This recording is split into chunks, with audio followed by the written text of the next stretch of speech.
হিন্দু বলেন, বুদ্ধ বলেন, খ্রিস্টান বলেন, যে জাতি বলেন না কেন, দুই একটা বাস্তব বললে আপনার বুঝতে সহজ হবে।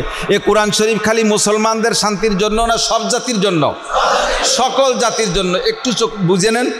যেমন যদি এটা ইসলামী স্টেট হয়, বাংলাদেশ যদি ইসলামী হুকুমত হয়, এখানে যদি ইসলামী কোরআনী আইন বাস্তবায়ন হয় রাষ্ট্রীয়ভাবে, তাহলে এই দেশের মুসলমানরা যতটা সুখী হবে, যতটা শান্তিতে থাকবে, তার চাইতে বেশি সুখ স্বাচ্ছন্দ্যে থাকবে এই দেশের অমুসলমানরা। কেন? কারণ কোরআনের বিচার চলবে। কোরআনের বিচার আছে না, কোরআনের বিচার মানা আমাদের জন্য ফরজ। কোরআনের বিচার মানা আমাদের জন্য ফরজ। আল্লাহ পাক বলেন, ফালা ওয়া রাব্বিকা হাত্তা ইউহাক্কিমুকা ফীমা শাজারা বাইনাহুম। তোমরা অতক্ষণ, আমি আমার জাতের কসম খেয়ে বলি, আল্লাহ বলতেছেন, আমি আমার জাতের কসম খেয়ে বলি, লা ইউমিনুনা, তোমরা অতক্ষণ পর্যন্ত ইমানদার হতে পারবে না, হাত্তা ইউহাক্কিমুকা ফীমা শাজারা বাইনাহুম, যতক্ষণ পর্যন্ত তোমাদের ভিতরের ঘটিত গ্যাঞ্জাম, তোমাদের ভিতরে সংগঠিত সমস্যাগুলোর বিচার কোরআনে করে আর এবং আমার রসুল করে, এই রসুলের করা বিচারকে যতক্ষণ তোমরা মেনে নিতে পারবে না, অতক্ষণ তোমরা ইমানদারই হতে পারবে না। তাহলে বোঝা যায় বিচার বিশ্লেষণের জিম্মাদারি কার? রসুলের কাছে। কার কাছে একটু বলেন? রসুলের কাছে। ঠিক কি ঠিক না? তা আমার নবী সর্বক্ষেত্রে যোগ্য, আমার নবী সর্বক্ষেত্রে পারফেক্ট।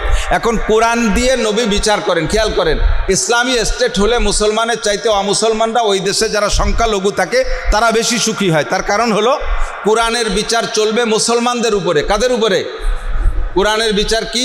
এক নম্বরে আস-সারিকু, একটা দূরে একটা বলি, আস-সারিকু আস-সারিকাতু ফাকতাউ আইদিয়াহুমা জাযাআম বিমা কাসাবা নাকালাম মিনাল্লাহ। চোর এবং সুন্নি, সুন্নি বোঝেন তো? মহিলা চোররে কি কয়? চোরনি। তাই ওই সংযোগ করে কয়, সন্ধি করে কয় চুন্নি। চোর আর সুন্নি যদি ধরা পড়ে, ফাকতাউ আইদিয়াহুমা, হাত কেটে দাও। এই হাত কাটতে হবে চোর আর সুন্নি ধরা পড়লে। এই বিচার কোনো ওই মুসলিম কান্ট্রিতে যদি কোনো হিন্দু চোর আর হিন্দু চুন্নি ধরা পড়ে, তারে হাত কাটা যাবে না, কারণ তারা কোরআন মানে না। কোরআনের বিচার যদি তাকে করা হয়, তাহলে সে সেটা জুলুম মনে করবে, তার হাত কাটা যাবে না। তাকে অন্য নর্মাল বিচার করে, তাকে সেভাবে বিচার করে দেশের ভিতরে শান্ত পরিবেশ গঠন করতে হবে, যাতে চুরি না বাড়ে। একটা অন্য বিচার আছে, নর্মাল বিচার, সেটা তার জন্যই করো, কিন্তু হাত কাটা বিচারটা চলবে মুসলমানদের। তাহলে মুসলিম কান্ট্রিতে কোরআনের বিচার হবে হাত কাটা, এটা পাবে মুসলমানরা। ওই দেশে অমুসলমানরা যদি চুরি করে, তাদের হাত কাটা হবে না। তাহলে সুবিধে মুসলমানের চাইতে অমুসলমানরা বেশি পাইল কি পাইল না? দুই নম্বরে আয-যানিয়াতু ওয়াজ-যানি ফাজলিদু কুল্লা ওয়াহিদিন মিনহুমা মিয়াতা জালদা। যদি ব্যভিচারিণী, যদি সাবালেগ নারী আর পুরুষ অবিবাহিত হয় মুসলিম কান্ট্রিতে, কোরআনের বিচার, অবিবাহিত যদি ব্যভিচারিণী ধরা পড়ে, ফাজলিদু কুল্লা ওয়াহিদিন মিনহুমা মিয়াতা জালদা, ওর প্রত্যেক একজনরে 100 করে কুড়া মারো। কিন্তু ওই মুসলিম কান্ট্রিতে যদি অমুসলমান হিন্দু বুদ্ধ খ্রিস্টানরা জেনা করে ধরা পড়ে, তাদেরকে 100 কুড়া মারবা না। ওদেরকে এই বিচার করলে ওরা জুলুম মনে করবে। ওরা এই কোরআন মানে না, বিদায় কোরআনই বিচার তাদের জন্য না। তাদের জন্য সহজ কোনো পদ্ধতি আবিষ্কার করো। এটা স্থানীয় কাজীকে অনুমতি দিয়ে আছে, সহজ কোনো পদ্ধতিতে বিচার করো। তাহলে দেখেন, মুসলমান যদি ব্যভিচারিণী হয়, তাহলে তাদের বিচার হলো তাদের 100 কুড়া মারতে হবে। সেই রাষ্ট্রের মধ্যে অমুসলমানরা থেকে কুড়া রাতেতে বেঁচে যাচ্ছে, তাহলে সুবিধে মুসলমানের বেশি না অমুসলমানের? এটা কোরআনেই সুবিধা দিয়ে দিয়েছে। ওয়াসাইকু ইজা জানাজা ফারজুমুহুমা। কোরআনের বিচার হলো মুসলিম কান্ট্রিতে যদি বিবাহিত নারী আর পুরুষ ব্যভিচার করে ধরা পড়ে, জেনা করে ধরা পড়ে, তাহলে তাদেরকে পাথর মেরে শেষ করে দাও। ফারজুমুহুমা, দুইজনকে পাথর মারো। এটা মুসলমানদের জন্য কোরআনের বিচার। কিন্তু ওই মুসলিম কান্ট্রিতে যদি অমুসলমানরা বিবাহিত জেনা করে ধরা পড়ে, তাদেরকে পাথর মেরে শেষ করবে না, তাদেরকে অন্য নর্মাল বিচার করো। তাহলে দেখেন, কোরআনের সংবিধান যদি চলে, তাহলে মুসলিম কান্ট্রিতে মুসলমানের চাইতে অমুসলমানরা সুবিধা বেশি পায়। এবং কোরআনের সংবিধান হলো, হাদিসের সংবিধান হলো, মুসলিম কান্ট্রিতে কোনো অমুসলমানরা যদি থাকে, তাদের ধর্মীয় অনুভূতিতে আঘাত করা জায়েজ নাই। তাদের মন্দির ভাঙ্গা যাবে না, তাদের মূর্তি ভাঙ্গা যাবে না, তাদের পূজা পাঠে বাধা দেওয়া যাবে না, তাদের কোনো ইবাদত বন্দেগীতে আঘাত করা যাবে না, তাদের দেবদেবীকে কোনো সমালোচনা করা যাবে না। যদি করো, হযরত ওমর ইবনে খাত্তাব বলেন, যদি কোনো মুসলমান নিরাপত্তা দেওয়া অমুসলমানদের কোনো মন্দিরে আঘাত করে, তাহলে ন্যূনতম তাকে 6 মাস জেলে রাখা হবে। চিন্তা করতে পারেন। তাহলে সব কিছু মিলে আমরা এভাবে হাজারো দেখাই দিতে পারবো, সময় সেদিক নষ্ট করব না। তো এতটুকু আমি নমুনা বুঝাই দিছি যে কোরআনের সংবিধান সারা দুনিয়ায় সবচাইতে শান্তির সংবিধান কিনা, কথা বলেন। আল্লাহ পাক রব্বুল আলামিন দুইটা কথা মনে রাখছেন। একটা হলো নবীকে পাঠাইছে সারা পৃথিবীর জন্য, গোটা মানব জাতির জন্য, এবং মেয়াদ কতদিন? কিয়ামত পর্যন্তর জন্য, তাই তো নাকি বলেন? 2 নম্বরে যেই সংবিধান বই দিয়ে পাঠাইছে সেটাও সর্বজাতির জন্য একভাবেই প্রযোজ্য, কোনো জাতির জন্য জুলুম করে না, সুন্দর ন্যায় বিচার করে কোরআনে, ঠিক তো? তাহলে এমন সুন্দর নবী, আর খেয়াল করেন যে জায়গায় যাব বলে খেয়াল করছি, এমন সুন্দর নবী, এমন যোগ্য নবী, আর এমন কিতাব, এই কিতাবরে আর এই নবীরে আদম আলাইহিস সালামের প্রথম সন্তান হিসেবে পাঠাই দিয়ে, যে আল্লাহ নবী মুহাম্মদুর রাসূলুল্লাহ আদম আলাইহিস সালামের প্রথম সন্তান, আর ওনাকে কিতাবও দেওয়া হবে ওই কোরআন সেই সময়। তা আমার নবী যদি সবচেয়ে আগে আসতেন আর কোরআন শরীফ নিয়ে আসতেন, তাহলে পরে আর 315 জন 313 জন রসুল লাগতো না, 2.5-3 লক্ষ নবী লাগতো না, আর 104খানা আসমানি কিতাব লাগতো না। এক কোরআন শরীফই কিয়ামত পর্যন্ত জন্য যথেষ্ট হতো, আর এক নবী কিয়ামত পর্যন্ত জন্য যথেষ্ট হতো। কথা বলুন ঠিক কি ঠিক না? কিন্তু আল্লাহ তাআলা তা করেন নাই। আল্লাহ কি করেছেন? সেই শ্রেষ্ঠ নবীরে পাঠাইছে সবার শেষে, আর আগে অনেক নবী রসুল পাঠাইছে। আদম আলাইহিস সালাম থেকে নিয়ে ঈসা আলাইহিস সালাম পর্যন্ত 2.5 থেকে 3 লক্ষ নবী রসুল, আর আসমানি কিতাব 104খানা। আল্লাহ তাআলা এত কিতাবের এত নবী রসুল কেন দিলেন? কথাটা একটু বোঝার খেয়াল করেন। সেটা হলো, কারণ হলো যে ছাত্র যেমন, পাঠ্যপুস্তক তেমন, উস্তাদও তেমন, আর তার প্রতিষ্ঠানও তেমন। সব পাঠ্যপুস্তক সব ছাত্রের জন্য উপযোগী নয়, সব শিক্ষকও সব জায়গা প্রযোজ্য নয়, সব প্রতিষ্ঠান সব ছাত্রের জন্য মানানসই নয়। কথা বলেন। বিশাল বিশাল বিল্ডিং বানাইছে বিশ্ববিদ্যালয়ের ভিতরে, যেগুলো এই সব বিল্ডিংয়ের ভিতরে যদি কেজি কিন্ডারগার্টেনের পুলা পান্ডে ডুবে দিয়ে যাত্রা হরিয়ায়, এ দেখতে কেমন দেখা যায়? তো এই কেজি কিন্ডারগার্টেনের প্রাইমারি শিক্ষকের ছাত্রর জন্য বিশ্ববিদ্যালয়ের ওই ডক্টর শিক্ষক লাগে না, তাদের জন্য যেমন শিক্ষক লাগে সেই রকম শিক্ষক, তাদের জন্য যেমন ঘর লাগে ওই রকম ঘরও সরকার বানাইছে, তাদের জন্য যেমন বই লাগে সেই রকম বইও বানাইছে। প্রাইমারির ছাত্রও যেমন, তার বইও তেমন, তার জন্য শিক্ষকও তেমন, তার জন্য ঘরও তেমন। এরপরে হাই স্কুল আর একটু প্রমোশন হয়েছে, তার জন্যে ছাত্রও যেমন, উস্তাদও তেমন, তার বিদ্যালয়ও সেরকম। হাই স্কুলের ছাত্ররা যদি প্রাইমারির বই দেয় তারা তৃপ্তি পাবে না, আবার প্রাইমারিওয়ালারা যদি হাই স্কুলের বই দেয় সে খাইতে পারবে না, ঠিক কি ঠিক না? এই ক্যাটাগরিতে আল্লাহ তাআলা আদম আলাইহিস সালাম থেকে নিয়ে ঈসা আলাইহিস সালাম পর্যন্ত সমস্ত উম্মতকে যেভাবে বন্টন করেছেন, তো প্রথম শ্রেণীর উম্মত এরা কেজি কিন্ডারগার্টেন শিশু শ্রেণীর উম্মত, কাজেই তাদের জন্য আল্লাহ তাআলা সেই জাতীয় আসমানি কিতাব এবং সেই সাইজের যোগ্য নবী দিয়ে আল্লাহ তাআলা পাঠিয়েছেন। ছাত্র যেমন, বিদ্যালয় তেমন, পুস্তকও তেমন, তাদের উস্তাদও তেমন। ধীরে ধীরে তারা একটু বাড়তে হযরত ইব্রাহিম আলাইহিস সালামের সময় আইসা এরা হাই স্কুলে উঠছে, প্রাইমারিতে হাই স্কুলে আসছে। ছাত্র সাইজ কি? মিস্টার নমরুদ ছাত্র দেখছেন, আন্তর্জাতিক খ্যাতি সম্পন্ন দামড়া মিস্টার নমরুদ। ওরে আগের বই পড়াইয়ে ওরে তৃপ্তি দেওয়া যাবে না, আগের উস্তাদ দিয়ে ওরে সাইজ করা যাবে না। এজন্য আল্লাহ তাআলা মুসলিম জাতির পিতা ইব্রাহিম আলাইহিস সালামকে উস্তাদ বানাইয়া সেই রকম বাগা কিতাব দিয়ে তার জন্য পাঠিয়ে দিছে, যাও পড়িয়ে খাও। এবার আস্তে আস্তে ছাত্রর কোয়ালিটি আরও বাড়তে তালে আছে। মুসা আলাইহিস সালামের সময় আইসা ছাত্র সব হাই স্কুল কলেজে চলে গেছে। এখন কলেজের ছাত্ররা যদি প্রাইমারির বই দেয় সে তৃপ্তি পাবে, কলেজের ছাত্ররা যদি হাই স্কুলের শিক্ষক দিয়ে পড়ায় সে তার কাছে পড়তে যাবে না। কাজেই উস্তাদও সেরকম বানাইছে। ছাত্র কারা? ফেরাউন, আরাক আবাল, হামান, কারুন, এই সমস্ত বাঘা ছাত্রদের পড়ানোর জন্য আগের বই আর আগের উস্তাদে হবে না। এই জন্যে আল্লাহ তাআলা কায়দা মতো উস্তাদ পাঠাইছে, নাম তার মুসা আলাইহিস সালাম, যার এক থাপ্পড়ে মানুষ মরিয়ে যায়, এক থাপ্পড়ে মানুষ মারা যায়। এইরকম জলিলুল কদর জালালি মিজাজওয়ালা নবী আল্লাহ তাআলা ফিরাউনের জন্য পাঠাইছে। চলতে আসে আস্তে আস্তে ঈসা আলাইহিস সালাম পর্যন্ত আসছে। ছাত্র এখন বিশ্ববিদ্যালয়ে চলে গেছে। এখন বিশ্ববিদ্যালয়ের ছাত্রদেরকে কলেজের শিক্ষক দিয়ে পড়ালি হবে না, কলেজের বই দিলে হবে না। আল্লাহ তাআলা ইনজিল কিতাব একটা পাঠাই দিয়ে আর নিজের পক্ষ থেকে দুনিয়ার কোনো বাপ ছাড়া মায়ের পেটের ভিতরে সরাসরি একটা রূহ দিয়া একজন মুআজ্জাজ রসুল হযরত ঈসা আলাইহিস সালামকে পাঠাইছে। কিতাবও দিয়েছে ইনজিল। তোমরা বিশ্ববিদ্যালয়ের ছাত্র ইনজিল কিতাব পড়ো আর ইঞ্জিন বানাও। এরপরে আস্তে আস্তে 570 বছর চলে গেছে ঈসা আলাইহিস সালামের পরে। ছাত্রর কোয়ালিটি আরও ভালো। এবার ছাত্র সব বিসিএস ক্যাডার, ছাত্র সব ইঞ্জিনিয়ার বিজ্ঞানী ছাত্র এরা ওই ইঞ্জিনিয়ারকে পোষাচ্ছে না, সেই সেই সেই উস্তাদেও এদের তৃপ্তি হচ্ছে না। আল্লাহ তাআলা ছাত্র কারা? আবু জাহেল, আবুল আহাব, উতবা, সাইবা, ওলিদ ইবনে মুগিরা, আবু সুফিয়ান, ওমর, উসমান, আলী, তলহা, জুবায়ের, বিলাল, আম্মার, সোহাইব, সারা পৃথিবীকে পরিচালনা করার মতো লিডার সাইজের বিজ্ঞানী সাইজের ছাত্র আল্লাহ তাআলা আখেরি জামানায় পাঠিয়েছে। এমন বিশ্ববিখ্যাত ছাত্রদেরকে পড়ানোর জন্য আগের বই দিয়ে তারা তৃপ্তি পাবে না, আগের উস্তাদও দিলি সে উস্তাদের আবুডুবু খাওয়াই দেবে। এই জন্য আল্লাহ তাআলা রুহের জগৎ থেকে বাছাই করে শ্রেষ্ঠ একজন উস্তাদ নির্বাচন করেছেন এবং সমস্ত বইগুলো 104খানা বই থেকে বাছাই করে একটা বই নির্বাচন করেছেন। সেই উস্তাদের নাম মুহাম্মদ রাসূলুল্লাহ আর কিতাবের নাম আল কোরআন। ঠিক কি ঠিক না? এমন কিতাব ইঞ্জিলের ভিতরে পরিবর্তন সম্ভব করে দিয়েছে, তাওরাতের ভিতরে কিছু ঢুকানো সম্ভব করে নষ্ট করে ফেলাইছে।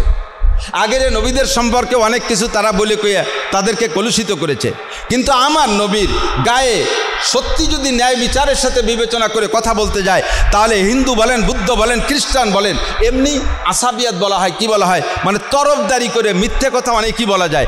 বিবেক, সঠিক বিবেক বিবেচনা দিয়ে যদি কথা বলতে হয় তাহলে আমার নবীর গায়ে একটা ফুলের টোকা দেওয়ার মতো কি সুযোগ আছে?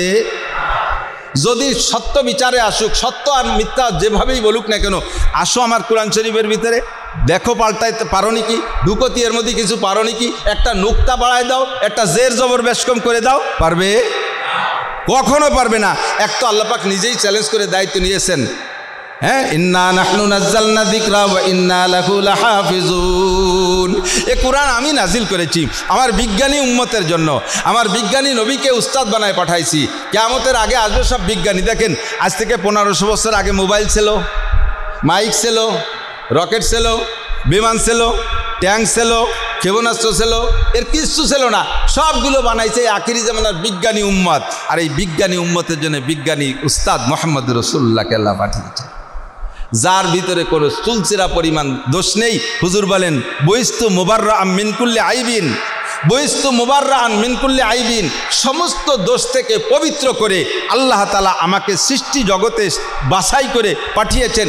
এবং দুনিয়ায় আসার পরে এই কলুষ দুনিয়া, এই নোংরা দুনিয়ার নোংরামি যাতে আমার ভিতরে জজব না করে, আমার কলবে জাগা না নেয়, কলবের ভিতরে সেই নোংরা যোগ্যতা যাতে ঢুকে না পড়ে, এই জন্য আমার জীবদ্দশায় চারবার একে একে বুকরে ফাইয়া অপারেশন করে হাড়, লাঞ্চ, বাল, কলিজাকে আল্লাহ তাআলা জান্নাতি নুরানি পানি দিয়ে ধুয়ে মুছে পরিষ্কার করে দিয়েছে, যাতে গুনাহকে কালেকশন করার মতো যোগ্যতা হুজুরের হার্টের মধ্যে নেই।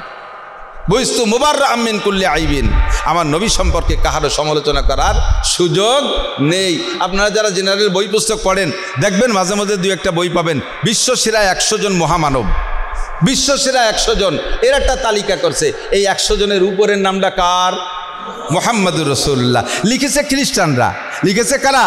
খ্রিস্টানরা, অমুসলমানরা লিখেছে, তাও প্রথম নামটা মুহাম্মদুর রাসূলুল্লাহ। বিশ্বসেরা 10 জন, 100 জনেতে কমে 50 জন, এই 50 জনের একজন প্রথম জন মুহাম্মদ।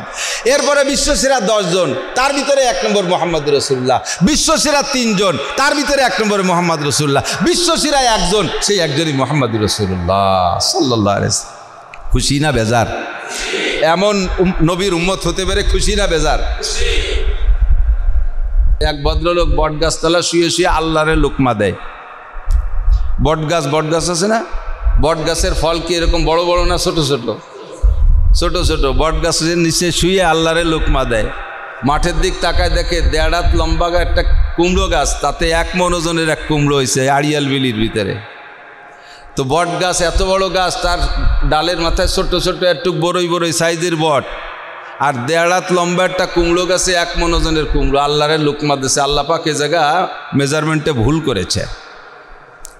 আল্লাহর হিসাব নিকাশে গলত। গাছ যত বড় হবে ফলটা তত বড় হবে, ফলটা যেটা বড় হবে সেটা বড় গাছে হতে হবে। এই বলে যে কুমড়ো গাছে একটুক গাছে এত বড় কুমড়ো আর এত বড় বট গাছে একটুক বট, এই অভিযোগ করার ভিতর যে বট দুটি ছুটি আইছে ওর চোখের উপরে পড়ছে। লাভ দিয়ে উঠে কয় লা ইলাহা ইল্লাল্লাহ মুহাম্মাদুর রাসূলুল্লাহ।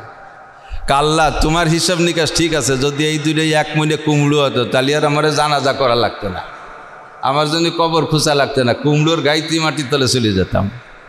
ঠিক কিনা? কেউ কোনোদিন কুমড়ো গাছতলা ঘুমায় না, বট গাছতলা বসে আর ঘুমায়। কাজেই আল্লাহ পাক বট ছোট করে দিছে। কন্যা সুবহানাল্লাহ। তোমার বুঝের অভাবে নানান জায়গায় অভিযোগ করো। একটা ঘোড়াকে এক মুঠ ঘাস খাওয়াও, একটু পানি খাওয়াও, দেখো ঘোড়াটা তোমার জন্য কত খেদমত করে। একটা কুকুরকে রাতের বেলা একটু হেঁটে পানি দাও, একটু পান্তা পানি দাও, একটু তোমার খেয়ে ফেলানো একটু হাড্ডি খাওয়াও, সে হাড্ডি টুক খাইয়া শুকনো হাড্ডি চাইটে চাইটে সারাটা রাত তোমার বাড়ি পাহারা দেয়। সে ঘুমায় না, নাইট ডিউটি করে। তোমরা নাকে তেল দিয়ে ঘুমাও আরামের পাঁচতলায়, আর সে দরজার কাছে তোমার বাড়ি পাহারাদারি করে। কুত্তটায় পাহারাদারি করে, ঘোড়াটায় তোমার কত খেদমত করে, গরুটা তোমার কত খেদমত করে। আমি আল্লাহ তাআলা তোমাকে এত নিয়ামত দিলাম, তুমি তো আমার নিয়ামতের সেই হারে শকর আদায় করো না। তাই আমি বড় দুঃখের সাথে বলি, ইন্নাল ইনসানা লিরাব্বিহি লাকানুদ, একমাত্র মানুষই তার রবের অকৃতজ্ঞ। এই অকৃতজ্ঞতা আল্লাহ পাক খুব অপছন্দ করেন। তো নবী বলেন, মাল্লাম ইয়াশকুরিন নাস লাম ইয়াশকুরিল্লাহ, যে মানুষের শকর আদায় করতে পারে না সে আল্লাহর শকর আদায় করতে পারে না। খালি লুকমা দেয়, খালি কি দেয়? লুকমা। তা আমরা আপাতত একটা মানুষের শকর আদায় করতে চাই। আমি যতদিন বুঝা ধরছি ততদিন থেকে নিয়ে আজ পর্যন্ত, শুরুতে একজন ডিসি, সে সময় আমি ছোট, আমাদের এখানে ডিসি সাহেব ছিলেন গোপালগঞ্জ, এই পাশেই তো মুসলিম এতিমখানা, মুসলিম এতিমখানার প্রতিষ্ঠাতা আমার ছোটো চাচা জান হযরত মাওলানা আব্দুল ওহাব সাহেব রহমতুল্লাহ আলাইহি, আমার আপন ছোটো চাচা। তো ওই সময় একজন ডিসি সাহেব ছিলেন, আমার চাচা জানের খুব ভক্ত ছিলেন। উনাকে আমি দেখি নাই, ওনার প্রশংসা শুনেছি। এই জায়গাটাকে উনি অনেক কিছু ব্যবস্থা করে দিয়ে এতিমখানা করার প্ল্যান প্রোগ্রাম দিয়েছিলেন। তারপরে মাঝে যারা এসেছেন, আমি সরকারি অফিস আদালতে অতটা যাতায়াত করি না, আমি রাজনৈতিক নেতাদের পিছনে খুব একটা ঘুরি না, আর অফিস আদালতে খুব আসি না। তো যাদেরকে দেখছি আসা যাওয়া, তার ভিতরে আমার মনে হয় অনেক দিনের ভিতরে একজন যোগ্য ডিসি এবার আমরা পেয়েছি। অস্বীকার করবেন নাকি আমি তো জানি না, কার সাথে কেমন আচরণ করছে স্যার আমি জানি না, তবে আমাদের সাথে অত্যন্ত অমায়িক। সবচাইতে বড়, আমারে টোন দেওয়া লাগবে না, মন দেওয়া লাগবে না, আমারে রাস্তাঘাট খালকুয়ো কিচ্ছু দেওয়া লাগবে না। শুধু উনি যে এখানে বসে একজন হক্কানি আলেমের মতো কোরআন হাদিসের বয়ান দিলেন, এটা কি শুনেছি কারো মুখ থেকে? অনেক ডিসি চলে গেছে যারা মসজিদে ঢুকতে পারে না, যেমন মহিলা ডিসিও তো একজন ছিল, ওনারা কি জায়গায় আনা যাবে কোনোদিনও? 5টা-6টা বোরকা পরাও কি আনা যাবে? তো এখানে আসার মতো একজন ডিসি পাইছি, বলেন আলহামদুলিল্লাহ। সেদিনকে আমাদের উলামায়ে কিরামদেরকে নিয়ে স্যার বসছিলেন, ডিসি স্যার এবং দায়রা জজ স্যার, এসপি স্যার, তারপরে চিফ জুডিশিয়াল ম্যাজিস্ট্রেট, ওনারা ছিলেন 4 জন, আমরা 10-12 জন আলেমদেরকে নিয়ে স্যারের বাসায় আমাদেরকে নৈশভোজ খাওয়ালেন, রাত্রে খানা খাওয়াইলেন। তো ওখানে বসে অনেক দরবার, অনেক কথা, সব কিছুর ভিতর দিয়ে বুঝলাম যে দাওয়াত ও তবলিগের মেহনতের একজন আশেক মানুষ উনি। বিসিএসের পরে চাকরিতে জয়েন্টের আগে সম্ভবত, একটু ভুল হতে পারে, উনি বললেন 4 মাস পাকিস্তানে 3 চিল্লা তবলিগের সময় লাগাইয়ে আসছে। ফিকির শুধু মসজিদ করবে কোন জায়গায়, কিভাবে মসজিদ করবে, কোন জায়গা ভালো একটা মসজিদ করবে, মসজিদের এলাকার মানুষগুলো কিভাবে নামাজি হবে, এটাই বলেছেন বিশ্বনবী সাল্লাল্লাহু আলাইহি সাল্লাম। ইযা কানা উমারাকুম খিয়ারাকুম, যখন তোমাদের নেতারা হবে ভালো, যখন নেতারা হবে ভালো। নেতা তো 2 ধরনের, রাজনৈতিক নেতা আবার আমলা নেতা। তো আমাদের আমলা নেতা, সরকারি কর্মচারী কর্মকর্তাদের ভিতরে যারা নেতৃস্থানীয়, এরা আমাদের নেতা। তো আমাদের ডিস্ট্রিক্টের নেতা বর্তমানে তো রাজনৈতিক নেতা নেই, তো আমাদের ডিস্ট্রিক্টের নেতা ডিসি স্যার। হুজুর বলেছেন ইযা কানা উমারাকুম খিয়ারাকুম, যখন তোমাদের নেতারা হবে ভালো।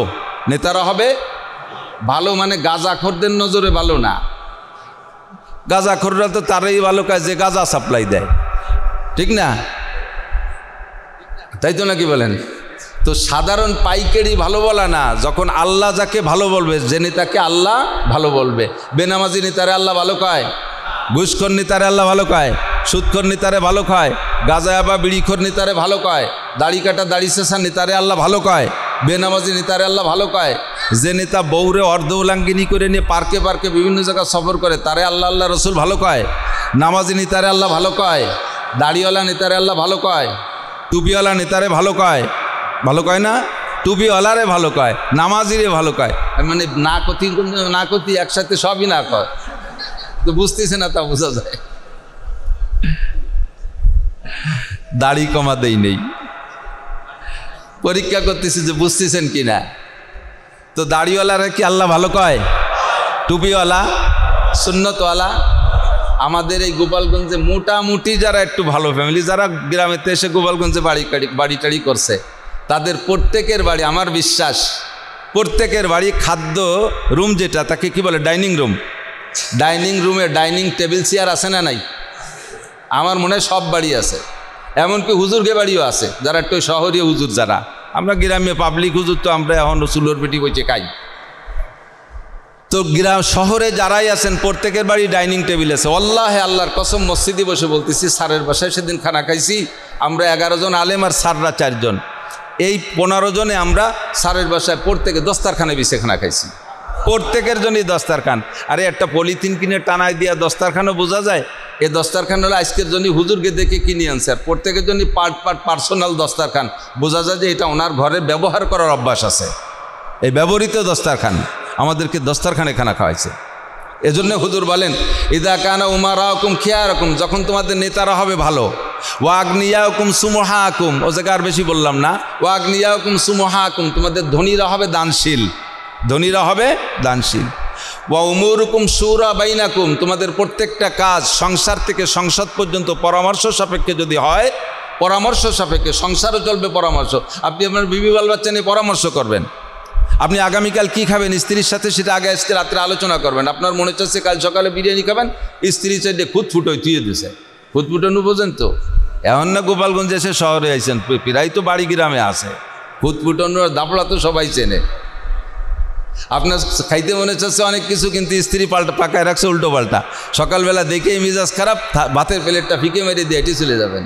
যদি রাতের বেলা পরামর্শ থাকতো তাহলে এই গঞ্জাম বাঁধত না, ঠিক না? পোশাক আশাক কিনবেন সেটাও পরামর্শ সাপেক্ষে, ঘর বাড়ি করবেন পরামর্শ সাপেক্ষে, সংসার চালাবেন পরামর্শ সাপেক্ষে, ইউনিয়ন, থানা, জেলা, বিভাগ, দেশ এ যদি পরামর্শ সাপেক্ষে চলে, তাহলে আল্লাহ নবী বলেন ফাজহরুল আরদে খায়রুম মিন বাতনিহা, তখন তোমাদের মাটির নিচের চাইতে উপরিভাগ শান্তিময় হবে, মরার চাইতে বেঁচে থাকার মধ্যে তোমাদের শান্তি। কথা বলুন ঠিক কি ঠিক না? এরকম যদি নেতারা হয় প্রত্যেক, আমি বহুবার বলেছি ওয়াজের ভিতরে যে বাংলাদেশের 64টা জেলা আছে, 64টা ডিস্ট্রিক্টে 64 জন ডিসি আছে, একটু মনের থেকে সাক্ষী দেন, 64 জন ডিস্ট্রিক্ট প্রধান, হ্যাঁ ডিসি যদি এরকম হতেন তাহলে সব জায়গায় দাওয়াত দিতেন, সব জায়গায় মসজিদ করতেন, সব জায়গায় কলেমার দাওয়াত হতো, সব জায়গায় তবলিগের কাজ হইতো, তাহলে মানুষ আরও অনেক বেশি নামাজি হতে বাধ্য হতো। আর বহু ডিস্ট্রিক্ট ডিসি আছে যারা শুক্রবারে কি জুমর নামাজ না তারাবির নামাজ এই জানে না, জানাজা পড়তে যাই এই দিন নামাজ পড়িয়ে ফেলায় দেয় ডিসি সাহেব, পড়তে দাঁড়াইছে জানাজা, আচ্ছা ঘন ঘন কানে তকবির দেয়, কানে উলো দেয়, এটা ঈদিন নামাজের কারবার না। জানাজা ভর্তি যাই ঈদ পড়িয়ে বেলায় দেয়।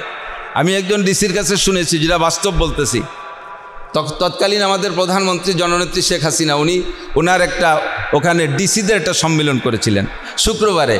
তো জুমার দিন যখন আজান দেছে তখন উনি বললেন আমিও নামাজ পড়ে আসি, আপনারাও নামাজ পড়ে আসেন। তো সব ডিসিরা বেরোয় গেছে, এক ডিসি বলতেছেন আমার পাশে যে ডিসি তারে বললাম দোস্ত চলেন যে নামাজ পড়ে আসি। উনি বললেন কি নামাজ পড়তে অনুমতি ছুটি দিল? প্রধানমন্ত্রী কি নামাজ পড়তে ছুটি দিল? কয় যে আজকে শুক্রবার, আর শুক্রবারে কি আলাদা কোনো নামাজ আছে? এ জানেই না ডিসি মুসলমান। আমি এক এলাকায় মাহফিলে গেছি, মাহফিলের থেকে মাহফিলি ওই মসজিদে নামাজ পড়তে তো যে বাড়ি বসছি ওই বাড়িওয়ালার জামাই বিএসসি টিচার, হাই স্কুলের বিএসসি টিচার অঙ্কের স্যার না, উনি তো স্কুলের ভিতরে ভালো একজন শিক্ষক। তো উনি হাঁটার ভিতর দিয়ে মাগরিবের শীতকাল, কঠিন শীত, কুয়াশার ভিতরে আমি আর উনি হেঁটে যাচ্ছি মসজিদ দিকে, উনি আমার বলতেছে হুজুর ধরেন এই যেতে এইমাত্র অজু করে আসলাম, পেশাব পায়খানা করে জড়িয়ে জড়িয়ে সাপ হইয়া অজু করে আইছি, এখন মসজিদে আমি তো ওই অজু দিয়ে এখনও নামাজ পড়ি নেই, তো মসজিদে ঢোকার আগে যদি আমার আবার পেশাব আসে বা বাই হয়ে যায় বা পায়খানায়, তাকে নামাজের আগে আবার অজু বানাতে হবে? আমি বললাম যে জি স্যার বানাতে হবে। তো উনি বলতেছে কে, যে অজু দিয়ে আমি নামাজ পড়বো বলে অজু বানালাম সেই অজু দিয়ে তো পড়ি নেই, ওই অজুর নামাজটা আমার পাওনা রয়েছে। বিএসসি টিচার হেসে উড়োই দিয়ে না, বাস্তব এরকম বহুতজন আছে না নাই? বহুতজন আছে এরকম। হ্যাঁ, তাহলে আমাকে নামাজি হইতে হবে, আমাকে শিখতে হবে। ফাজহরুল আরদে খায়রুম মিন বাতনিহা, হুজুর বলেন যখন তোমাদের ভিতরে এরকম মানুষগুলো তৈরি হয়ে যাবে, কথা এসে গেছে বলে কোন জায়গাতে যেন সরে চলে আসি, তো ফাজহরুল আরদে খায়রুম মিন বাতনিহা, আমাকে দস্তারখান বিছে খানা খেতে হবে, নবীর সুন্নতের পাবন্দি করতে হবে। এটা সব মানুষের জন্য না, খালি হুজুরকে জন্য? সব মানুষের জন্য। আমরা সেদিন স্যারের সামনে দোয়া দিয়ে আসছি, স্যারের কাছে বলে আসছি স্যার যদি থাকা সম্ভব হয় একের জোর করে যদি সরকার টাইম দিয়ে প্রমোশন দিয়ে নিয়ে যায় তাহলে তো আমরা দড়ি কাছে দিয়ে বান্ধিও রাখতে পারবো না, তো যদি থাকা সম্ভব হয় তাহলে কমপক্ষে আরেকটা বছর থেকে যান আমাদের কাছে। আমাদের এই গোপালগঞ্জে কতগুলো মাদ্রাসা আছে আমি হুজুর হইও জানি না, অথচ সব মাদ্রাসা আমি মাহফিল করি। কতগুলো মাদ্রাসা আমি জানি না, স্যারের কাছে শোনেন উনি জানে কতগুলো মাদ্রাসা। কতগুলো মসজিদ আমরা ইমাম সাহেবরাও জানি না, উনি জানে কতগুলো মসজিদ। ইসলামিক ফাউন্ডেশনের ডিডি স্যার উনি জানে না যে কতগুলো মসজিদ, উনি জানে, ওনার সব মুখস্থ আছে। কতগুলো মন্দির, কতগুলো গির্জা, সব মুখস্থ। এক বছরের ভিতরে এত মুখস্থ করলো কিভাবে? কোন গ্রামে কোন জায়গার রাস্তা খারাপ আছে, কোন জায়গা নদী ভাঙতিছে, সব জানে। আল্লাহ তাআলা এরকম নেককার মানুষ উনি চলে যাওয়ার পরও আমাদের জন্য এমন মানুষকে আল্লাহ তাআলা ব্যবস্থা করে দিক, সবাই বলি আমিন। ইজা কানা উমারাকুম, নেতারা ভালো হবে, ধনীরা দানশীল হবে, আর সব কাজ পরামর্শ সাপেক্ষে হবে, তাহলে ফাজাহরুল আরদে খায়রুম মিন বাতনিহা। আমরা দোয়া করি আল্লাহ তাআলা স্যারকে সুস্থতার সাথে লম্বা হায়াত দান করুন। আল্লাহ তাআলা এরকম ডিস্ট্রিক্ট প্রধান, এরকম ডিসি সারা বাংলাদেশের 64 জেলায় ব্যবস্থা করে দিক, সবাই বলে আমিন। এবং আমাদের এই মসজিদ, এই জায়গাটা ধরেন আরবিতে বলে সরবুল মাকানে বিল মাকিন। আজ থেকে 2-3 বছর আগে এই জায়গাটা কি ছিল? খাল ছিল, ঠিক না? কত নোংরামি ছিল সব তো আমাদের চোখের সামনে আমরা জানি। হ্যাঁ, ময়লার ফেলানো ডাস্টবিন এলাকা ছিল। আল্লাহর রহমতে আজকে সে জায়গাটা সোনার জায়গায় পরিণত হয়েছে। একে বলে সরফুল মাকানে বিল মাকিন। অবস্থানকারীর কারণে অবস্থানের দাম বাড়ে ও কমে। অবস্থানকারীর কারণে অবস্থানের দাম বাড়ে। এই জায়গা যতদিন ডাস্টবিন ছিল, খোলা ছিল, ততদিন ডাস্টবিন ছিল, ময়লা ছিল, কেউ জায়গা আসতো না। পাশ দিয়ে হাঁটতে গেলে এখানে নাকে কাপড় দিয়ে হাঁটতাম। এই জায়গা আবার হাঁসের ফার্ম, তার একটা গিরান দক্ষিণে বাতাসে আমরা রাস্তায় থেকে পাতাম, ঠিক না? তেজ জ্বালায় নাকে কাপড় দিয়ে হাঁটতাম। এখন আলহামদুলিল্লাহ শহরের অনেক মানুষ, এই মসজিদটা খুব জায়গা মতো হয়েছে। মসজিদের কারণে জায়গার দাম বাইরে গেছে, ঠিক কি না? একে বলে সরফুল মাকানে বিল মাকিন। অবস্থানকারীর কারণে অবস্থানের দাম বাড়ে, আবার কমেও। কোনো এক গ্রামে যদি, এদিক তাকান, এক গ্রামে 5000 লোক আছে, তার ভিতরে একজন আছে আন্তর্জাতিক খ্যাতি সম্পন্ন চোর, একবারে আন্তর্জাতিক খ্যাতি সম্পন্ন। সারা বাংলাদেশে সব জায়গায় ওই চোর আরে চেনে। যে কোনো জায়গা চোর ধরা পড়লে গ্রামের নাম ওইটাই কয়, ওই তালে বোঝা গেল উনি সব জায়গা করে। ওই এক চোরে পুরো গ্রামের 12টা বাজায় দিছে না? ওই গ্রামে কেউ মাইয়েও বিয়ে দেবে না, ওই গ্রামে কেউ ছেলেও বিয়ে দেবে না, চোরের গ্রামে। আর বাকি সব কি চোর নাকি? ওই একটাই চোর, এক চোরেই দফা সারি দিছে। আবার কোনো গ্রামে যদি একজন মানুষ দামি হয়, তাহলে একজন মানুষের কারণে গ্রাম ধরে, এলাকা ধরে দামি হয়ে যায়। গহরডাঙ্গা, গোপের ডাঙ্গা। গহরডাঙ্গা কি? গোপের ডাঙ্গা। একটা গোপের ভিতরে ডাঙ্গা, গোপের মধ্যেই ডাঙ্গা। গোপের ডাঙ্গা, গহর ডাঙ্গা। গহর মানে কি? মতি, সোনাদানা, মণিমুক্তা। মুক্তার খনিতে পরিণত হয়েছে একটা মানুষের কারণে। সেটা কি? শামসুল হক ফরিদপুরি রহমতুল্লাহ আলাইহি, ঠিক না? আমরা বড় ভাগ্যবান, আমাদের গোপালগঞ্জে সব দিক দিয়ে আল্লাহ পাক অনেক আগের থেকে দিয়ে আসতেছে। সদস্য হুজুর আমাদের, কাশিয়ানি হুজুর আমাদের, মৌলানা আব্দুল ওয়াহাব সাহেব, সুটপার হুজুর রহমতুল্লাহ আলাইহি, কোটালীপাড়া হিলালউদ্দিন সাহেব, তাহেরউদ্দিন সাহেব, এখনও বর্তমানে বাংলাদেশের শীর্ষ উলামায়ে কিরাম আমাদের গোপালগঞ্জে। রাজনৈতিক দিক দিয়ে তাকাইলেও ঠকি যেতে সেটা বড়ের কথা, বাকি বড় নেতা তো আমাদের দেশে ছিল বা আছে, ঠিক কি না? তো সব দিক দিয়ে আমরা সরফুল মাকানে বিল মাকিন। আল্লাহ তাআলা আমাদের ঐতিহ্য ধরে রাখার তৌফিক দান করে। আজ থেকে 4 বছর আগে, এটা বর্তমানে ইংরেজি সেপ্টেম্বর মাস চলে না, 4 বছর আগে সেপ্টেম্বর মাসের এই তারিখ, 5 তারিখ আজ 8 তারিখ, 4 বছর আগে সেপ্টেম্বর মাসের 8 তারিখে এই জাতীয় কোনো সম্মান ছিল না। আজকে সেপ্টেম্বর মাসের 8 তারিখে এক গাদি সম্মান, এক গাদি সম্মান। গতকাল গেছে সম্মান, পুরো মাস ধরে সম্মানী মাস। কি কারণে বলেন তো? এই মাসটা সাথে মিশে গেছে রবিউল আউয়াল মাস। কি মাস? এই মাসের ভিতরে একটা মহামানবের আবির্ভাব ঘটেছিল বিধায় আল্লাহ পাক রব্বুল আলামিন পুরো মাসটারে দামি বানাই দিছে। ব্যক্তি বা বস্তুর কারণে সময় বা জায়গার দাম আল্লাহ তাআলা এরকম বাড়াইয়া দেয়। আমার নবী, আপনার নবী, বিশ্ব নবী মুহাম্মদুর রাসূলুল্লাহ সাল্লাল্লাহু আলাইহি ওয়াসাল্লাম, সবাই বলবেন না? প্রত্যেকবার জোরে না হলে আসতে বলবেন। হুজুরের নাম শুনলে ওয়াজিব, প্রথমবার একবার শোনার পরে ওয়াজিব চলে গেছে, এখন মুস্তাহাব, পড়লে আপনার লাভ। মান সাল্লাল্লাহু আলাইহি মাররা সাল্লাল্লাহু আলাইহি আশারা মাররা। নবী পাক বলেন যে আমার উপরে একবার দুরূদ শরীফ পড়ে আল্লাহ তাআলা তার উপরে 10টি রহমত নাজিল করেন। হুজুর বলেন আমার উপরে দুরূদ শরীফ পড়লে আমার চাইতে তোমার লাভ বেশি, আমার চাইতে তোমার লাভ বেশি। আমার উপরে দুরূদ পড়বা, তুমি 10টা রহমত পেয়ে যাবা। যেমন আল্লাহ পাকের প্রশংসা করলে আল্লাহর লাভ না আমার লাভ? বোঝেন না? আমি আল্লাহর প্রশংসা করলাম, এতে আমার লাভ না আল্লাহর লাভ? আমার লাভ। আমি আল্লাহর, সারা পৃথিবীর 800 কোটি মানুষ যদি আল্লাহর প্রশংসা করে, তাতে আল্লাহর পদমর্যাদা একটুও বাড়ে না। আল্লাহ যে চেয়ারে বসা আছে সবাই প্রশংসা করতেছে বিদায় ওর চেয়ে বড় একখান চেয়ার বানায় উঁচু হয়ে বসবে আল্লাহ। আর কেউ যদি প্রশংসা না করে আল্লাহ রাগ করে নিচে ফাটি বিছেই বসবে, যে কেউ আমারে আল্লাহ কয় না চেয়ারে বসে থাকি কি রে নিচে ফাটি বিছে বসে, এরকম নাকি? আল্লাহ যেখানে আছে সেখানেই। বাকি আমি যদি বলি আলহামদুলিল্লাহ, বলেন, তাহলে লা আযীদান্নাকুম, আল্লাহ কয় তোমার নিয়ামত বাড়িয়ে দেবো। তুমি নিয়ামতের শুকর আদায় করলে বেড়ে যাবে। তুমি দুরূদ শরীফ পড়লে আমার রসুলের কোনো লাভ লস নাই, ফাঁকে তোমার মর্যাদা বেড়ে যাবে, তোমার উপরে 10টা রহমত নাজিল হয়ে যাবে। সাল্লাল্লাহু আলাইহি ওয়াসাল্লাম। এ মাসে এসেছিলেন কে? বিশ্বনবী মুহাম্মদুর রাসূলুল্লাহ সাল্লাল্লাহু আলাইহি ওয়াসাল্লাম। যেই নবী সম্পর্কে আল্লাহ পাক কি বলেছেন শুনবেন। আল্লাহু আকবার। ওয়ামা আরসালনাকা ইল্লা কাফাতাল লিন্নাস নাযীরা। হে নবী, আপনাকে আমি পাঠিয়েছি সারা দুনিয়ার মানুষের জন্য বাশীরা ওয়া নাযীরা। একটু বুঝবেন, খেয়াল করবেন, সবাই খেয়াল করতেছেন? কাফাতাল লিন্নাস বাশীরা ওয়া নাযীরা। কাফাতাল লিন্নাস মানে গোটা মানব জাতি, বাশীরা ওয়া নাযীরা সুসংবাদদাতা এবং ভীতি প্রদর্শক হিসেবে পাঠিয়েছি। ওয়ালাকিন্না আকসারান নাসি লা ইয়ালামুন, কিন্তু অধিকাংশ মানুষ বোঝে না, জানে না। নবীকে পাঠিয়েছে সারা দুনিয়ার মানুষের জন্য। আমার নবী কি সারা দুনিয়ার মানুষের জন্য নেতা হওয়ার যোগ্যতা রাখে কি রাখে না? মনের থেকে বলেছেন, মনের থেকে বলেছেন। দুনিয়ার নেতা, আখিরাতের নেতা, রাজনৈতিক নেতা, ধর্মনীতির নেতা, সমাজনীতির নেতা, যে দিক দিয়ে বলবেন সেই দিকের যোগ্যতা নবী পাকের মধ্যে আছে না নাই?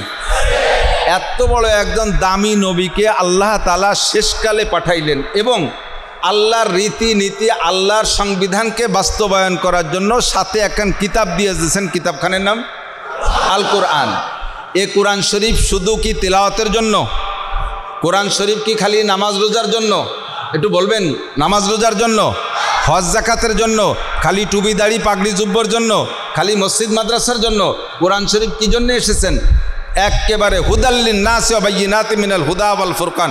গোটা মানব জাতি, শুধু মুসলমান না, গোটা মানব জাতির হিদায়াতের জন্য, গোটা মানব জাতির সঠিক পথ দেখানোর জন্য, গোটা মানব জাতির শান্তির বার্তা নিয়ে কোরআনে কারিম আসছে।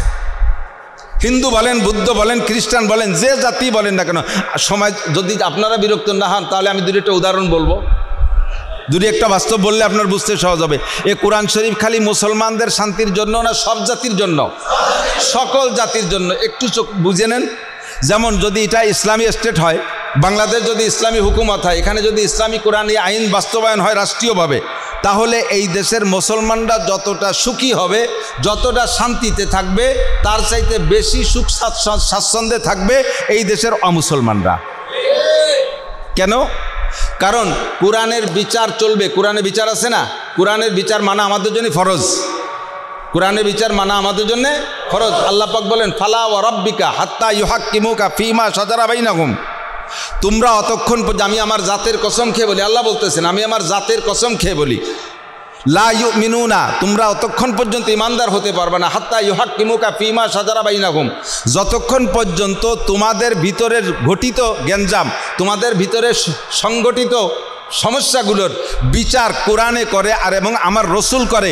এই রসুলের করা বিচারকে যতক্ষণ তোমরা মেনে নিতে পারবে না, অতক্ষণ তোমরা ইমানদারই হতে পারবে না। তাহলে বোঝা যায় বিচার বিশ্লেষণের জিম্মাদারি কার? রসুলের কাছে। কার কাছে একটু বলেন?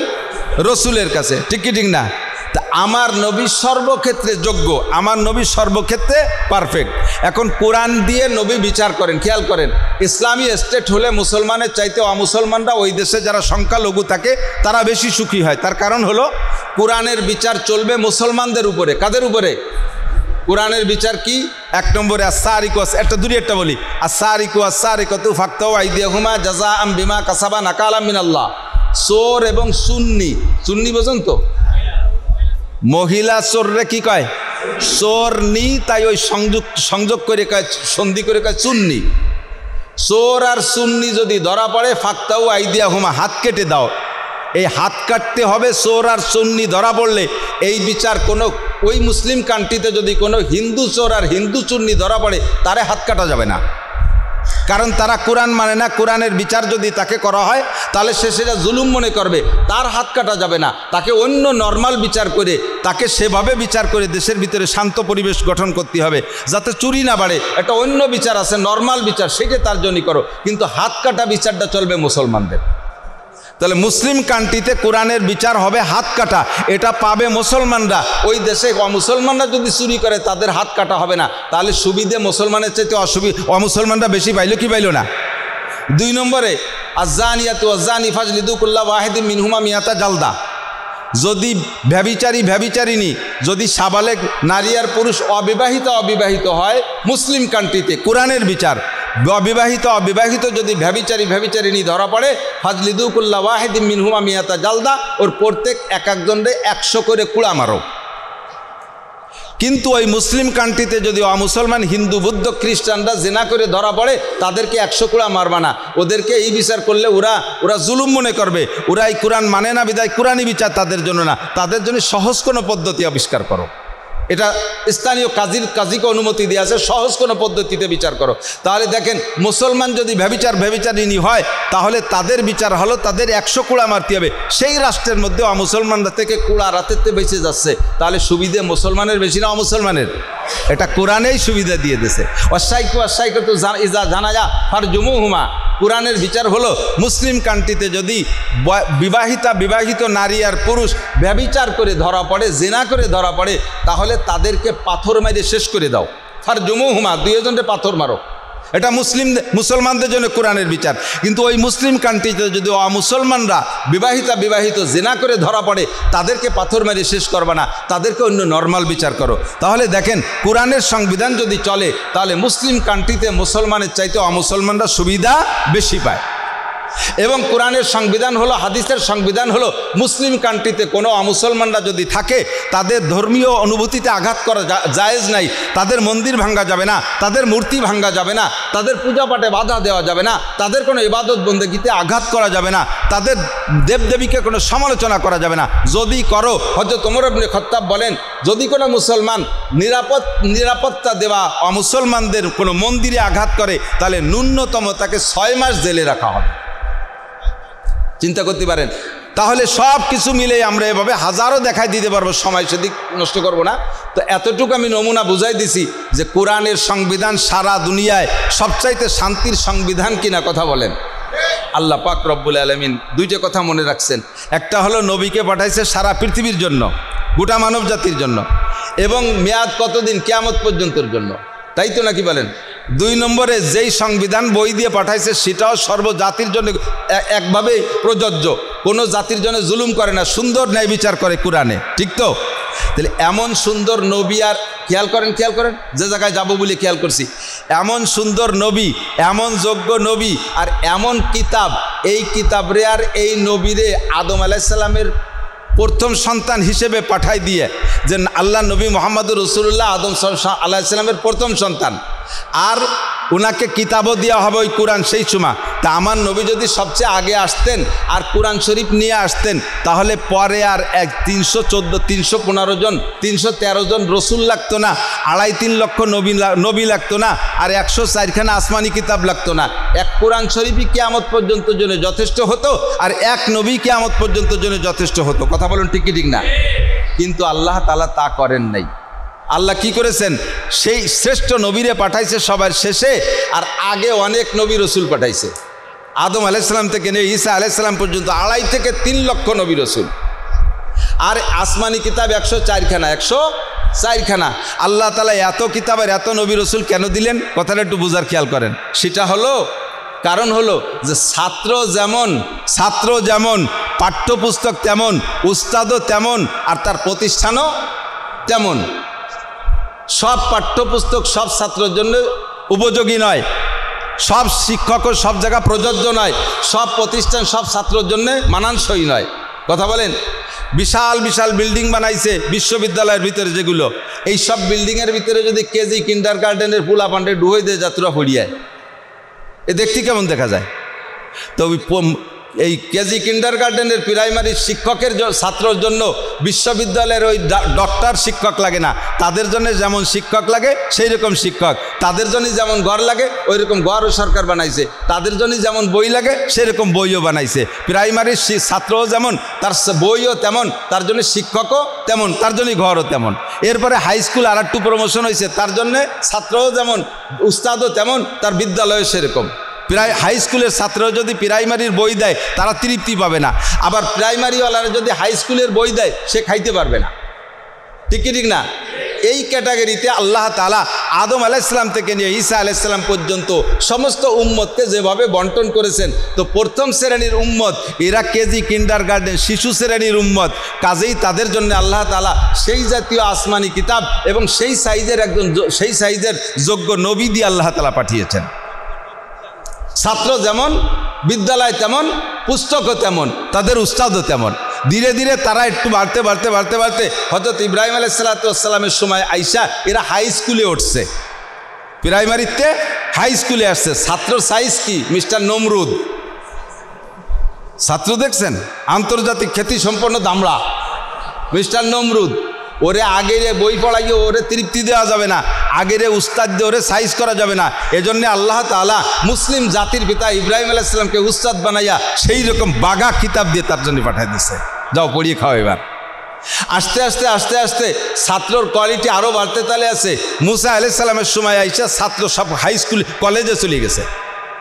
এখন কলেজের ছাত্ররা যদি প্রাইমারির বই দেয় সে তৃপ্তি পাবে, কলেজের ছাত্ররা যদি হাই স্কুলের শিক্ষক দিয়ে পড়ায় সে তার কাছে পড়তে যাবে না। কাজেই উস্তাদও সেরকম বানাইছে। ছাত্র কারা? ফেরাউন, আরাক আবাল, হামান, কারুন, এই সমস্ত বাঘা ছাত্রদের পড়ানোর জন্য আগেরে বই আর আগেরে উস্তাদে হবে না। এই জন্যে আল্লাহ তাআলা কায়দা মতো উস্তাদ পাঠাইছে, নাম তার মুসা আলাইহিস সালাম, যার এক থাপ্পড়ে মানুষ মরে যায়, এক থাপ্পড়ে মানুষ মারা যায়। এইরকম জলিলুল কদর জালালি মিজাজওয়ালা নবী আল্লাহ তাআলা ফিরাউনের জন্য পাঠাইছে। চলতে আসে আস্তে আস্তে ঈসা আলাইহিস সালাম পর্যন্ত আসছে। ছাত্র এখন বিশ্ববিদ্যালয়ে চলে গেছে। এখন বিশ্ববিদ্যালয়ের ছাত্রদেরকে কলেজের শিক্ষক দিয়ে পড়ালি হবে না, কলেজের বই দিলে হবে না। আল্লাহ তাআলা ইনজিল কিতাব একটা পাঠায় দিয়ে আর নিজের পক্ষ থেকে দুনিয়ার কোনো বাপ ছাড়া মায়ের পেটের ভিতরে সরাসরি একটা রূহ দিয়া একজন মুআজ্জাজ রসুল হযরত ঈসা আলাইহিস সালামকে পাঠাইছে। কিতাব হচ্ছে ইনজিল। তোমরা বিশ্ববিদ্যালয়ের ছাত্র ইনজিল কিতাব পড়ো আর ইঞ্জিন বানাও। এরপরে আস্তে আস্তে 570 বছর চলে গেছে ঈসা আলাইহিস সালামের পরে। ছাত্রর কোয়ালিটি আরও ভালো। এবার ছাত্র সব বিসিএস ক্যাডার, ছাত্র সব ইঞ্জিনিয়ার, বিজ্ঞানী ছাত্র। এরা ওই ইঞ্জিল এগে পোষাচ্ছে না, সেই উস্তাদে ওদের তৃপ্তি হচ্ছে না। আল্লাহ তাআলা ছাত্র কারা? আবু জাহেল, আবু লাহাব, উতবা, সাইবা, ওলীদ ইবনে মুগিরা, আবু সুফিয়ান, ওমর, উসমান, আলী, তলহা, জুবায়ের, বিলাল, আম্মার, সোহাইব, সারা পৃথিবীকে পরিচালনা করার মতো লিডার সাইজের, বিজ্ঞানী সাইজের ছাত্র আল্লাহ তাআলা আখেরি জামানায় পাঠিয়েছে। এমন বিশ্ববিখ্যাত ছাত্রদেরকে পড়ানোর জন্য আগেরে বই দিয়ে তারা তৃপ্তি পাবে না, আগেরে উস্তাদও দিলি সে উস্তাদের আবুডুবু খাওয়াই দেবে। এই জন্যে আল্লাহ তাআলা রুহের জগৎ থেকে বাছাই করে শ্রেষ্ঠ একজন উস্তাদ নির্বাচন করেছেন এবং সমস্ত বইগুলো 104খানা বই থেকে বাছাই করে একটা বই নির্বাচন করেছেন। সেই উস্তাদের নাম মুহাম্মদ রাসূলুল্লাহ আর কিতাবের নাম আল কোরআন। ঠিক কি ঠিক না? এমন কিতাব ইনজিলের ভিতরে পরিবর্তন সম্ভব করে দিয়েছে, তাওরাতের ভিতরে কিছু ঢুকানো সম্ভব করে নষ্ট করে ফেলাইছে। আগের নবীদের সম্পর্কে অনেক কিছু তারা বলে কইয়া তাদেরকে কলুষিত করেছে। কিন্তু আমার নবীর গায়ে সত্যি যদি ন্যায় বিচারের সাথে বিবেচনা করে কথা বলতে যায় তাহলে হিন্দু বলেন, বুদ্ধ বলেন, খ্রিস্টান বলেন, এমনি আসাবিয়াত বলা হয়। কি বলা হয়? মানে তরফদারি করে মিথ্যে কথা অনেকই বলা যায়। বিবেক, সঠিক বিবেক বিবেচনা দিয়ে যদি কথা বলতে হয় তাহলে আমার নবীর গায়ে একটা ফুলের টোকা দেওয়ার মতো কি সুযোগ আছে? যদি সত্য বিচারে আসুক, সত্য আর মিথ্যা যেভাবেই বলুক না কেন, আসো আমার কোরআন শরীফের ভিতরে দেখো পাল্টাইতে পারো নাকি, ঢুকতি এর মধ্যে কিছু পারো নাকি, একটা নুক্তা বাড়ায় দাও, একটা জের জবর বেশকম করে দাও, পারবে? কখনো পারবে না। এক তো আল্লাহ পাক নিজেই চ্যালেঞ্জ করে দায়িত্ব নিয়েছেন, হ্যাঁ, ইন্না নাহনু নাযালনা যিকরা ওয়া ইন্না লাহু লাহাফিজুন। এ কোরআন আমি নাজিল করেছি আমার বিজ্ঞানী উম্মতের জন্য। আমার বিজ্ঞানী নবীকে উস্তাদ বানায় পাঠাইছি। কিয়ামতের আগে আসবে সব বিজ্ঞানী। দেখেন, আজ থেকে 1500 বছর আগে মোবাইল ছিল, মাইক ছিল, রকেট ছিল, বিমান ছিল, ট্যাঙ্ক ছিল, ক্ষেপণাস্ত্র ছিল, এর কিচ্ছু ছিল না।